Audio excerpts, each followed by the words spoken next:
नमस्कार, स्वदेश न्यूज पर आपका स्वागत है। मैं हूं रुपेश साहू। मध्य प्रदेश की मोहन यादव सरकार कई अलग अलग हितकारी योजनाओं के दम पर राज्यवासियों का कल्याण करने में जुटी हुई है। सरकार किसानों से लेकर छोटे कारोबारियों को आगे बढ़ाने की दिशा में लगातार काम कर रही है। इसी कड़ी में एमपी में पीएम स्वनिधि योजना के जरिए काफी तेजी से लोगों को विकसित करने मध्य प्रदेश मिशन के साथ जोड़ा जा रहा है। सीएम मोहन ने प्रदेश के स्ट्रीट वेंडर्स के लिए कई सशक्त पहल को शुरू किया है। सीएम मोहन यादव के नेतृत्व में पीएम स्वनिधि योजना में मध्य प्रदेश देश के सबसे बेहतर प्रदेशों में शामिल है। प्रदेश में अब तक 9.92 लाख से ज्यादा स्ट्रीट वेंडर्स को इस योजना से फायदा मिला है। 15.69 लाख लोन मामलों के जरिए 2,632 करोड़ रुपए का लोन सीधे हितग्राहियों को मिला है। योजना में अब 15,000, 25,000 और 50,000 रुपए के लोन के साथ साथ 30,000 रुपए की सीमा वाला यूपीआई लिंक्ड क्रेडिट भी दिया जा रहा है। वहीं प्रदेश के 7 लाख से ज्यादा स्ट्रीट वेंडर्स को डिजिटल लेन देन से 47 करोड़ रुपए से ज्यादा का कैशबैक मिला। योजना में इंदौर नगर निगम ने 33,332 मामलों में लोन बांटकर देश के सभी नगरीय निकायों में पहला स्थान हासिल किया है, जबकि 10 लाख से 40 लाख की जनसंख्या वाली श्रेणी में भोपाल को दूसरा और जबलपुर को तीसरा स्थान मिला है। 1 लाख से कम आबादी वाले निकायों में सारणी नगर ने पालिका ने देश भर में प्रथम स्थान प्राप्त कर सिद्ध किया है कि संकल्प शक्ति हो तो छोटे निकाय भी राष्ट्रीय पटल पर अपनी पहचान बना सकते हैं। मुख्यमंत्री डॉक्टर मोहन यादव ने कहा कि पीएम स्वनिधि योजना आने वाले वक्त में मध्य प्रदेश के नगरीय अर्थतंत्र को नई गति देगा और समाज के अंतिम पंक्ति के व्यक्ति को आर्थिक रूप से सशक्त बनाने का माध्यम बनेगा। नगरीय निकायों के राष्ट्रीय रैंकिंग में बेहतर प्रदर्शन केवल आंकड़ों तक सीमित नहीं, बल्कि ये हमारे छोटे व्यापारियों और रेहड़ी पटरी वाले भाई बहनों के जीवन में आए सकारात्मक परिवर्तन का प्रतिबिंब है। सरकार की इस पहल से छोटे कारोबारियों को तगड़ा मुनाफा हुआ है और मध्य प्रदेश में स्ट्रीट वेंडर्स को आर्थिक संबल और सम्मानजनक आजीविका के नए अवसर मिल रहे हैं। ऐसे में एमपी को इस योजना के तहत बेस्ट परफॉर्मेंस राज्य का अवार्ड मिला है।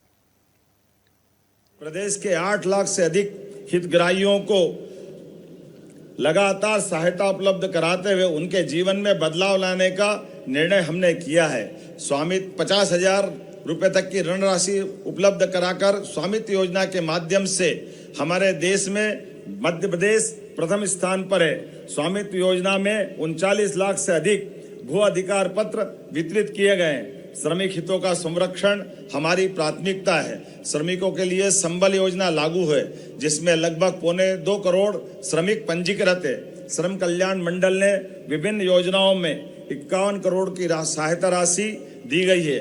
प्रदेश में 1 करोड़ 33 लाख परिवारों को निःशुल्क खाद्यान्न वितरण किया जा रहा है। अनुसूचित जाति वर्ग के कल्याण के लिए हम प्रतिबद्ध हैं। कक्षा 1 से महाविद्यालय स्तर तक के लगभग 15 लाख विद्यार्थियों को छात्रवृत्ति प्रदान करते जा रहे हैं।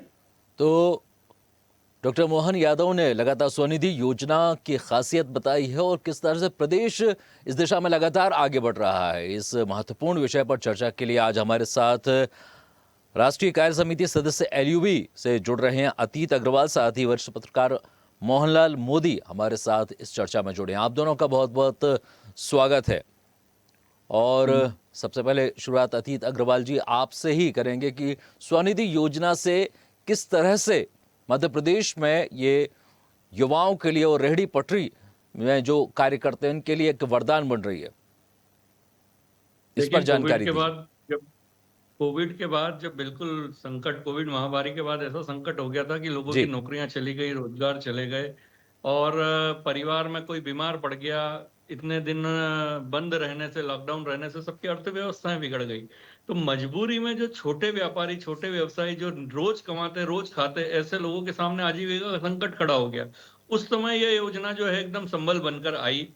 बिना किसी कोलेटरल सिक्योरिटी के अगर आदमी को 10,000 रुपए का अपना व्यापार पुनः शुरू करने के लिए पूंजी मिल जाती है, तो इस पूंजी ने जो है, जैसे कोविड में वैक्सीन का काम किया था, वैसा इन छोटे वेंडर्स के लिए इस योजना ने वैक्सीन का काम किया है। और इसी योजना के मार्फत ऐसे कई उदाहरण हमें देखने को मिले हैं कि कई जो है छोटे छोटे व्यापारी, जो छोटे वेंडर हैं, सड़क रेहड़ी पर काम करने वाले लोग हैं, वो खड़े होकर उन्होंने अपने आप को संभाला, अपने परिवार को संभाला और आज भी राष्ट्र की उन्नति में योगदान दे रहे हैं। जी मोहनलाल मोदी जी, हम आपसे जानना चाहेंगे कि स्ट्रीट वेंडर्स सशक्तिकरण का जो मॉडल मध्य प्रदेश में है, कि ये दूसरे राज्यों के लिए भी एक आदर्श बन सकता है? तो मेरा कहना इतना सा है कि मध्य प्रदेश शासन की ऐसी बहुत सी योजनाएं हैं जिन्हें अन्य राज्यों ने फॉलो किया है। केंद्र सरकार ने अपने स्तर पे मध्य प्रदेश की अनेक योजनाओं की वाहवाही की है। जी और जब ये केंद्र की योजना है जी और रेहड़ी पटरी वालों के भविष्य को अगर ये एक लाइन पे एक पटरी पर लेकर आती है जी तो इससे बड़ा कोई काम और हो नहीं सकता। जी क्योंकि जो मेरा पत्रकारिता के नाते अध्ययन है, ये वो वर्ग है रेहड़ी पटरी वाला जो करो या मरो की स्थिति में होता है। ये यदि शाम को कमा लेगा तो सुबह खा पाएगा और सुबह कमा लेगा तो शाम को खा पाएगा।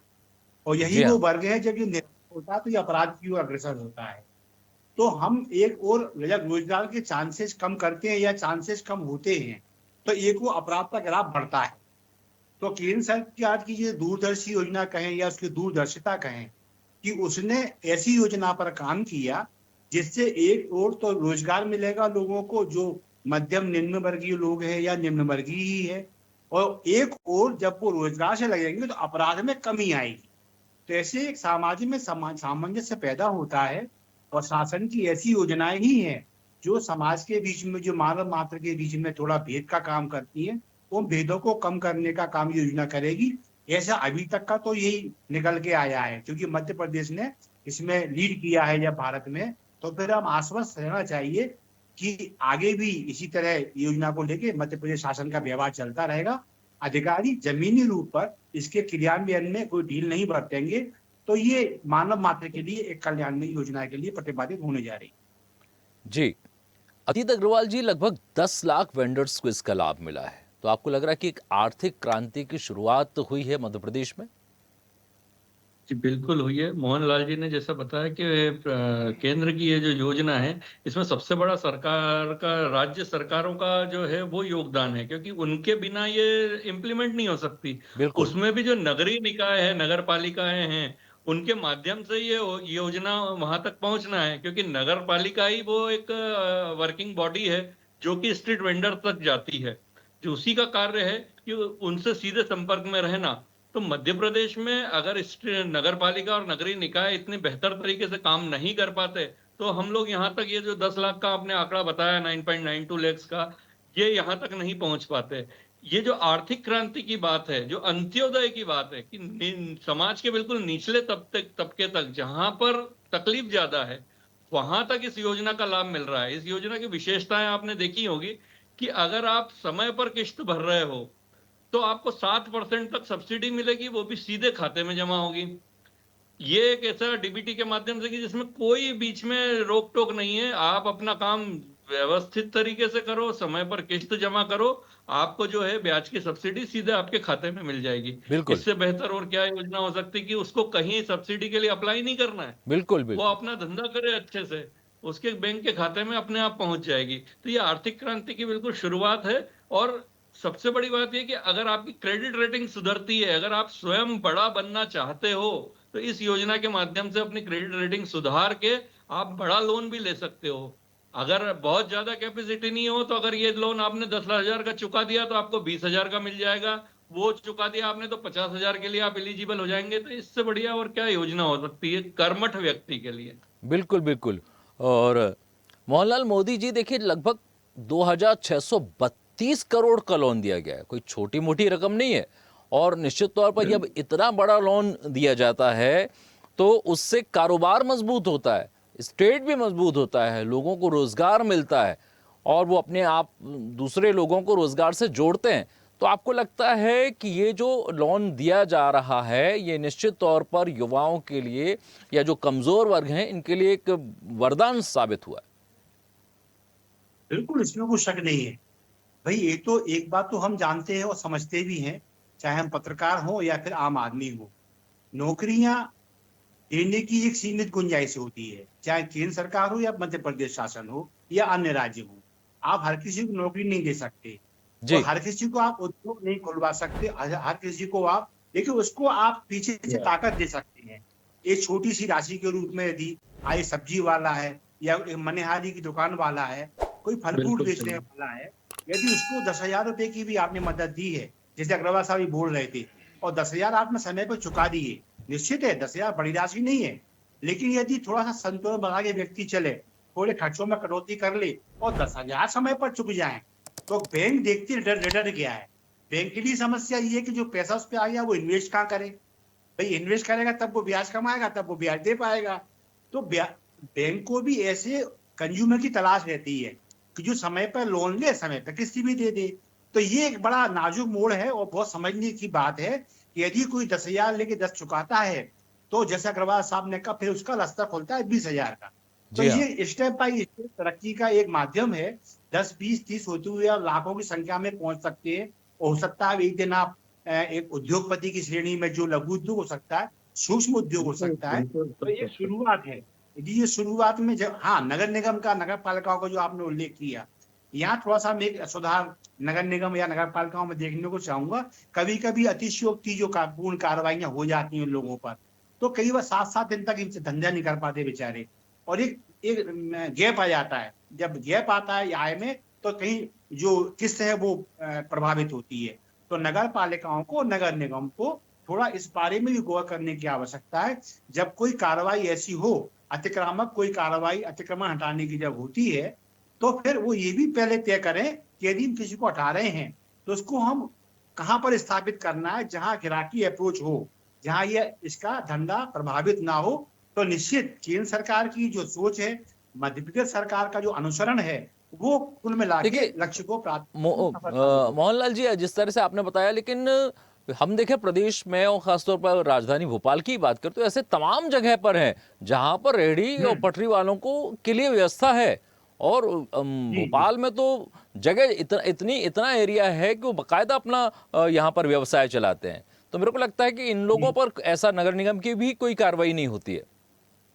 जी जी, नहीं तो उसमें एक चीज है ना, उसमें भाई इसमें जो अवैध वसूली का जो एक कलंक है, वो इनको स्थापित करता है। भाई इनकी अप्रोच तो होती नहीं है सब्जी वालों की, ठेले वालों की। तो एक मामूली सा पार्षद आया या कोई गुर्गा आ जाए या नगर पालिका कोई भ्रष्ट कोई कर्मचारी आ जाए, उसको ये 150 रुपए दे के समझते हैं कि इन्होंने पूरे शासन को साध लिया। और जब ये चीज काम करती है तो अतिक्रमण फिर बढ़ता है। अच्छा ये है कि नगर पालिका के जो जिम्मेदार अधिकारी हैं, वो भले ही पहली ग्रेड के ना हो, द्वितीय या तृतीय श्रेणी के जो कर्मचारी या अधिकारी होते हैं, वो इनको सीधा संपर्क में लाएं। भाई जैसे आप कोई अतिक्रमण कार्रवाई एक बड़े व्यापारी क्षेत्र में करने जाते हैं, तो पहले आप व्यापारियों के प्रतिनिधि मंडल को बुलाते हैं, उनकी आप मीटिंग लेते हैं, उनको समझाते हैं कि ये दासे खाली कीजिए, सड़कें खाली कीजिए, हमारा 2 दिन बाद दस्ता आने वाला है, वो सामान भरेगा, प्लीज आप लोग सहयोग कीजिए। उसका सकारात्मक परिणाम आता है, व्यापारी सहयोग करता है। उसी प्रकार को आपको सम्मान इनको देना चाहिए। फुटपाथ व्यापार करते हैं, आप कोई कार्रवाई करने जाते हैं या अतिक्रमण हो रहा है, तो इनकी जो भी इनमें 2-4 लोग जो प्रतिनिधि मंडल में आपको लगता है इनसे बात हो सकती है, उनको बुलाइए, उनसे कहिए भाई आपके लिए हॉकर्स कॉर्नर है, आपके लिए हमने जगह बना के रखी है, तो आप वहां बैठिए। और जब सब आप लोग, अब जब मान सब्जी वाले हैं, एक मोहल्ले में 100% सब्जी वाला एक जगह पे बैठा हुआ है, ग्राहक चल के अपने आप आएगा। दिक्कत क्या होती है जब भेदभाव नगर निगम, नगर पालिका, नगर पंचायत करती है कि 4 उन्होंने हटा दिए और 14 उनके पक्ष के थे, तो उनको प्राइम लोकेशन पर जगह दे दी। उससे क्या होता है, ग्राहक वहां नहीं पहुंच पा रहा जहां स्थानीय निकाय ने व्यवस्था बनाई है। ग्राहक कहां पहुंच रहा है, जहां व्यवस्था नहीं होनी चाहिए। तो ये जो भेदपूर्ण कार्रवाई है, इसमें भी यदि जी जी, मोहनलाल जी, अभी तो हम स्वनिधि योजना पर ही फोकस कर रहे हैं, इसी पर चर्चा में बने हुए हैं। चलिए हम अतीत अग्रवाल जी से एक सवाल ले लेते हैं। अतीत अग्रवाल जी, 47 करोड़ का डिजिटल लेन देन पर कैशबैक हुआ, तो ये भी एक पॉजिटिव बात है। आपको लगता है कि एक डिजिटल क्रांति भी खास तौर पर उन छोटे कारोबारियों के द्वारा जो समाज के सबसे निचले वर्ग पायदान पर खड़े होते हैं, तो यदि ये डिजिटल लेन देन के लिए अहम कड़ी बनते हैं तो निश्चित तौर पर देश के लिए एक अच्छा संकेत है। बिल्कुल सही बात है, एकदम अच्छा संकेत है।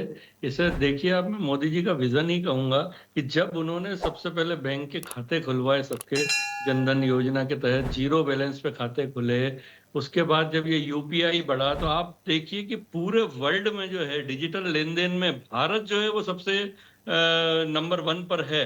यूपीआई के मामले में जो है वो सबसे नंबर 1 पर है।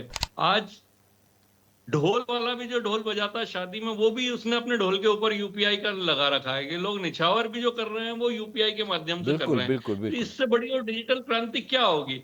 देखिए कितने सारे फायदे हैं इसको। जी जी जी। उसके लिए जो चौराहे पर बैठा हुआ है उसके लिए रकम की जो है वो चिंता खत्म हो गई कि अगर उसको कहीं अपनी ठेला छोड़ के बाथरूम भी करने जाना है तो उसका मोबाइल उसकी जेब में, उसके पैसे, उसका गुल्ला उसके साथ में है।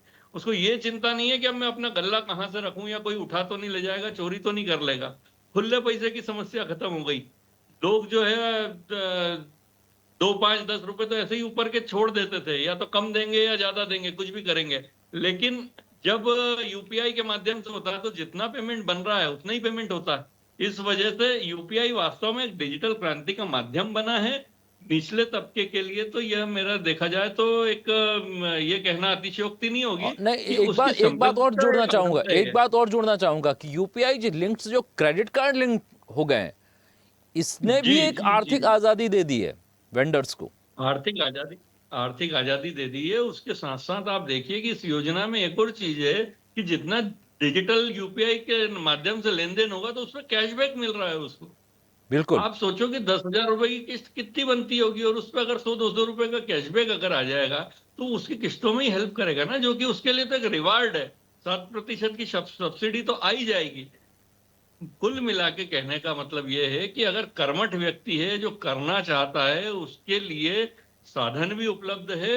अपनी सिर्फ अगर नियत साफ रखेगा स्ट्रीट वेंडर तो निश्चित रूप से सरकार की तरफ से बहुत बड़ा सहयोग है। और राज्य सरकार जो है, ये अलग बात है कि जो प्रैक्टिकल प्रॉब्लम्स अभी मोहनलाल जी ने बताई, मोदी जी ने बताई, वो एक अपने जगह हैं। उसका तो अब निश्चित रूप से हल राज्य सरकारों को ही करना है। लेकिन सक्रियता से इतने सारे लोगों को लोन देकर पूरे देश में नंबर 1 आना, ये वास्तव में अपनी मोहन सरकार और स्थानीय नगर निकायों पर जहां जहां भी सरकार है उनकी ये उपलब्धि है। और डिजिटल लेन देन जो है स्ट्रीट वेंडर्स के लिए आर्थिक शक्ति बनने मतलब आर्थिक समृद्धि के लिए एक नींव का काम कर रहा है। कैश होता है, खर्चा हो जाता है, लेकिन बैंक में अगर है तो उसको खर्च होने में समय लगता है। क्योंकि जब तक पैसा अगर है, कई बार अगर मान लो कुछ खरीदना है और नेटवर्क नहीं चला तो बोले चलो ठीक है यार अभी यहाँ छोड़ो, भले ही वो नशे का सामान खरीदता हो वो, लेकिन कैश होगा तो तुरंत खरीद लेगा। इस तरीके से बहुत सारी चीजें हैं जो कि बचत के रूप में बैंक में अगर खाता पेमेंट पड़ा हुआ है तो वो निम्न आय वर्ग के लिए भी बेहतर है। और वो पैसा सिर्फ उसी के लिए नहीं, वो समाज की शक्ति के रूप में भी तो काम में आ रहा है। क्योंकि बैंकों के पास भी उस लिक्विडिटी का है, उसका उपयोग करती है बैंकें। लेकिन अगर नगद पड़ा हुआ है तो वो 1,600 के 1,000 ही होते हैं, ऐसा बिल्कुल मेरा बिल्कुल मानना है। बिल्कुल जी। बिल्कुल। और मोहनलाल मोदी जी देखिए इंदौर में नंबर 1 रहा है, यहाँ पर स्वनिधि योजना में भी। तो आपको लगता है कि जो इंदौर का मॉडल है वो दूसरे नगरीय निकायों के लिए भी एक आदर्श बन सकता है? हाँ, मोहन ये जी। तो मध्य प्रदेश के लिए बड़े गौरव की बात है कि उसका एक महानगर जो राजधानी से इतर है, वो लगातार लीड कर रहा है कई योजनाओं के मामले में, और स्वनिधि मामले में भी उसने अपनी इसको निरंतरता को बनाए रखा है।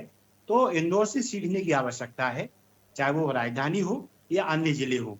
इंदौर में जो मॉडल एक बार लागू हो गया, तो ये ऐसा मतलब मानव स्वभाव भी है कि आप बड़ी लकीर एक बार खींच दीजिए, एक आदर्श स्थापित कीजिए, तो बाकी का जो शेष समाज है वो उसका अनुसरण करता है फिर। तो जो बिल्कुल सही। स्टार्टिंग में जो स्वच्छता अभियान योजना जो चली भारत सरकार की, उसमें जो तत्कालीन कलेक्टर थे, नगर निगम का जो अमला था या उस वक्त के जो भी प्रतिनिधि रहे, उन्होंने जो जागरूकता अपनाई थी, आज वो स्वर्णिधि तक वो जागरूकता चली आ रही है। तो बस उसको फॉलो करना है और स्टडी ये करना है कि क्या सावधानियां थी जो अपनाई गई, कौन सी वर्जनाएं थी जिनसे परहेज किया गया। यदि ये पकड़ में आ जाए, स्वनिधि में मेरी शुभकामनाएं निकट भविष्य में मध्य प्रदेश शासन को भोपाल लीड करने लगे। और फिर हम तो कहते हैं जिला कोई भी हो, मध्य प्रदेश का ही है, राजधानी हो या इंदौर हो, यदि वो लीड कर रहे हैं तो ठीक है, हम किसी और नंबर पे होंगे। हाँ, ये प्रतिस्पर्धा यदि बनी रहती है तो समाज का कल्याण होने में गति थोड़ी और ज्यादा आएगी। तो जो कहना चाहिए विजन है मोदी सरकार का, कि जो अंतिम पंक्ति में व्यक्ति खड़ा है अपने आर्थिक दृष्टि से, चाहे समाज दृष्टि से, उपलब्धता की दृष्टि से, तो उस तक वो मदद पहुंच जाए। और जब ये ऐसी योजनाएं लागू हैं तो फिर भोपाल को, भले ही उसके मातहत इंदौर हो, उसे ध्यान से देखकर उसका अनुसरण करना चाहिए। तो हो सकता है अगले साल हम तो लीड कर ही रहे हैं, भोपाल लीड करने लगे।